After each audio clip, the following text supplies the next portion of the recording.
शहर में लोग उसके नाम से कांपते थे, उसी शहर में किसी ने उसके भाई को हरा दिया था। और ये बात अतीक के अहंकार को अंदर तक झकझोर कर रख देती है। इसके बाद वक्त आता है 25 जनवरी 2005 का।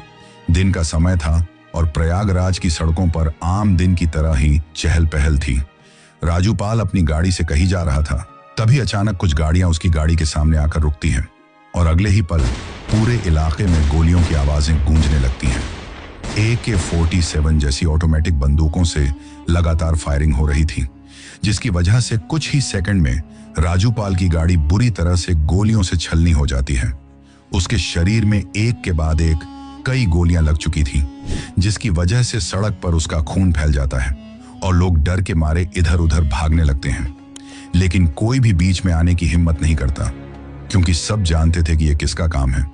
फिर जब हमलावरों को लगा कि उनका काम हो चुका है, तो अपनी गाड़ियों में बैठकर वहां से फरार हो जाते हैं। उनके जाने के बाद जब राजूपाल के साथी उसे देखते हैं, तो इतनी गोलियां लगने के बावजूद भी उसकी सांसें चल रही थी।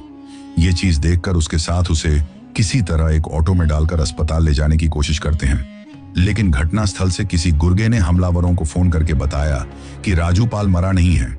ये सुनकर वो हमलावर फिर से घटनास्थल की तरफ लौटते हैं और उस ऑटो का पीछा करके उस चलते हुए ऑटो पर भी गोलियां बरसाते लगते हैं। पर हैरानी वाली बात यह थी कि उस घटनास्थल से लेकर जिस जगह तक उन्होंने उस ऑटो का पीछा करके उस पर गोलियां चलाई, उस पूरे रास्ते में टोटल 4 पुलिस स्टेशन पड़ते थे, लेकिन किसी ने भी उन्हें रोकने की हिम्मत नहीं की। पर इस हत्याकांड का एकमात्र गवाह था उमेश पाल, जो राजूपाल का करीबी था।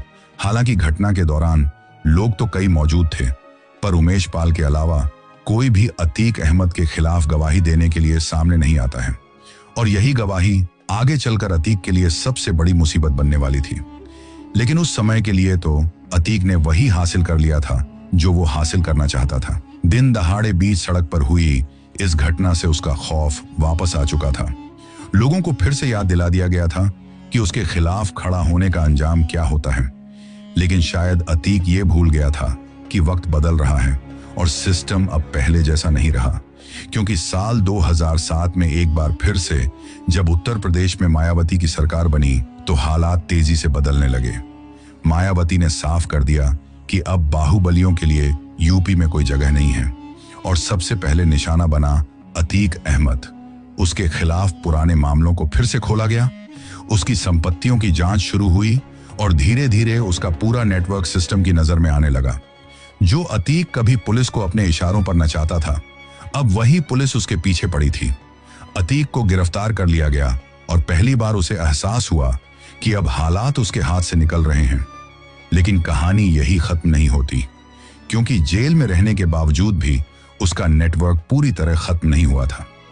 साल 2008 के आसपास जब देश की राजनीति में एक बड़ा मोड़ आया और संसद में एक महत्वपूर्ण वोटिंग होनी थी, तो हर एक सांसद की जरूरत थी और इसी वजह से अतीक को जेल से निकालकर संसद में लाया गया। लेकिन यहां उसने वही किया जो उसके स्वभाव में था। उसने गुस्से में आकर अपने ही राजनीतिक साथियों के खिलाफ जाकर वोट किया, क्योंकि उसके मन में इस बात की चिढ़ बैठी हुई थी कि इतना राजनीतिक रसूख होने के बावजूद और एक सांसद के पद पर रहने के बावजूद भी उसे जेल में रहना पड़ रहा है और राजनीतिक साथी और उसकी पार्टी उसे जेल से बाहर निकालने के लिए कोई भी प्रयास नहीं कर रही। लेकिन इसी एक हरकत की वजह से उसका बचा खुचा आखिरी सहारा भी खत्म हो गया। अब अतीक अकेला था, ना पूरी तरह राजनीति में, ना पूरी तरह अंडरवर्ल्ड में। और इसी बीच 2017 में उत्तर प्रदेश की राजनीति में एक बड़ा बदलाव आया। जब बाबा योगी आदित्यनाथ की नई सरकार आई, तो उसने साफ कर दिया कि अब माफियाओं को किसी भी हालत में बख्शा नहीं जाएगा। इसके बाद जो हुआ वो अतीक ने शायद कभी सोचा भी नहीं होगा, क्योंकि योगी के सत्ता में आते ही उसकी अवैध संपत्तियों पर कार्रवाई शुरू हो गई और उन पर बुलडोजर चलने लगे। उसके करीबियों को गिरफ्तार किया जाने लगा और धीरे धीरे उसका पूरा साम्राज्य लगभग खत्म होने के कगार पर आ गया था। लेकिन अतीक का एक हिस्सा अभी भी जिंदा था और वो था उसका अहंकार। उसे लगता था कि वो जेल के अंदर बैठकर भी सब कुछ कंट्रोल कर सकता है और इसी सोच ने उसे एक ऐसी गलती करने पर मजबूर कर दिया जिसने उसकी पूरी कहानी का अंत तय कर दिया। दरअसल 2017 के बाद माफियाओं के खिलाफ शुरू हुआ सीएम योगी का ऑपरेशन धीरे धीरे अतीक अहमद के उस साम्राज्य को खोखला कर चुका था जो कभी अटूट माना जाता था। लेकिन फिर भी एक चीज थी जो अब तक बची हुई थी, और वो था उसका डर। और उसी डर को जिंदा रखने के लिए अतीक ने एक बार फिर वही रास्ता चुना जो उसने सालों पहले अपनाया था, यानी खौफ पैदा करने के लिए किसी ना किसी ऐसी घटना को अंजाम देना जिससे लोग उसके नाम से ही सिहर उठे, क्योंकि उसे लगता था कि अगर डर खत्म हो गया तो उसका नाम भी खत्म हो जाएगा। इसी बीच साल 2023 आता है और जेल में रहते हुए ही उसके द्वारा एक ऐसा फैसला लिया जाता है जो उसकी इस पूरी कहानी का आखिरी अध्याय लिख देता है। दरअसल 24 फरवरी 2023 को प्रयागराज की सड़कों पर एक बार फिर से सामान्य हलचल थी। लोग अपने अपने काम में लगे हुए ही थे कि तभी अचानक गोलियों और बम धमाकों की आवाज से पूरा इलाका गूंज उठता है। कुछ ही सेकंड में अफरा तफरी मच जाती है और इससे पहले कि लोग समझ पाते कि हुआ क्या है, तब तक बहुत देर हो चुकी होती है।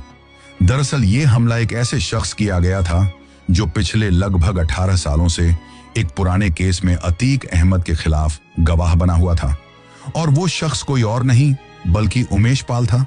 हमलावर पूरी तैयारी के साथ आए थे, गोलियों की बौछार की गई, बम फेंके गए और कुछ ही पलों में उमेश पाल और उसकी सुरक्षा में लगे 2 पुलिसकर्मियों को मौत के घाट उतार दिया गया। इस पूरी घटना का सीसीटीवी वीडियो सामने आता है और वही वीडियो पूरे देश को झकझोर देता है, क्योंकि इस बार यह कोई छुप कर किया गया अपराध नहीं था बल्कि दिन दहाड़े खुलेआम किया गया हमला था। इसके बाद जांच शुरू होती है और जल्द ही सारी कड़ियां एक ही नाम की तरफ इशारा करने लगती हैं। वो नाम था अतीक अहमद। आरोप लगता है कि इस पूरे हमले की साजिश उसने जेल में बैठकर ही रची थी और इसे अंजाम दिया था उसके बेटे असद और उसके साथियों ने।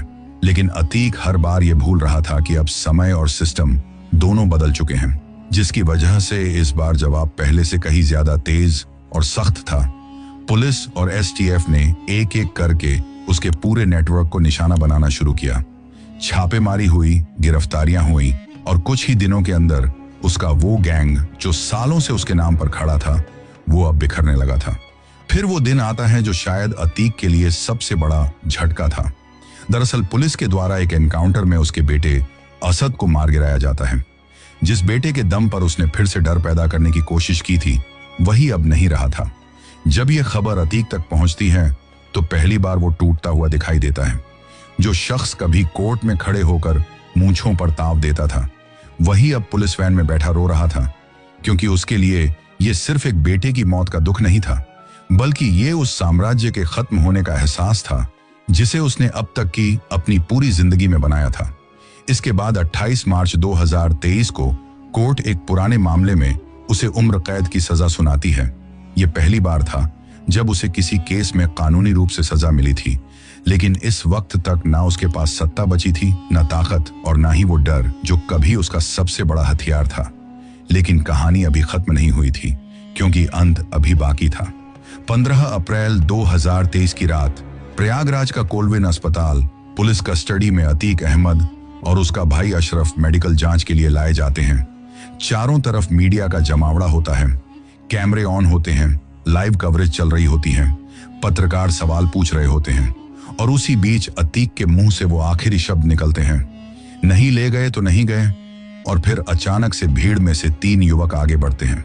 उनके हाथ में माइक होता है, गले में प्रेस का आईडी कार्ड, और कोई कुछ समझ पाता उससे पहले ही गोलियों की आवाज गूंजती है। सिर्फ 10 सेकंड और सब खत्म। उन 10 सेकंड के दौरान लगातार फायरिंग होती है। अतीक और अशरफ जमीन पर गिर पड़ते हैं, कैमरे सब कुछ रिकॉर्ड कर रहे होते हैं, पुलिस वहीं मौजूद होती है, लेकिन यह सब इतनी तेजी से होता है कि कोई कुछ कर ही नहीं पाता है। 40 साल तक जिस नाम ने पूरे प्रदेश को डरा कर रखा था उसका अंत लाइव कैमरों के सामने हो जाता है। और ताज्जुब वाली बात यह थी कि उस पर गोली चलाने वाले भागने की कोशिश भी नहीं करते हैं, बल्कि वो तुरंत पुलिस के सामने हथियार डाल देते हैं और सरेंडर कर देते हैं। पूछताछ में वो कहते हैं कि वो क्राइम की दुनिया में अपना नाम बनाना चाहते थे, इसलिए उन्होंने ये किया। लेकिन क्या सच में कहानी इतनी सीधी थी या फिर इसके पीछे कुछ और भी था? क्योंकि जिस तरह से ये हमला हुआ, जिस तरह से इतनी सुरक्षा के बीच ये संभव हुआ, उसने कई सवाल खड़े कर दिए थे। कुछ रिपोर्ट्स में यह भी सामने आया कि अतीक के तार अंतरराष्ट्रीय नेटवर्क तक जुड़े हुए थे और उसके जरिए हथियारों की सप्लाई होती थी। लेकिन क्या यह पूरी सच्चाई थी या फिर वो किसी बड़े खेल का सिर्फ एक मोहरा था? आज भी यह सवाल हर किसी के मन में है कि क्या अतीक अहमद का अंत सिर्फ 3 युवकों की सनक का नतीजा था या फिर किसी ने हमेशा के लिए एक ऐसे शख्स को खामोश कर दिया जो बहुत कुछ जानता था। दोस्तों, ये थी अतीक अहमद की पूरी कहानी।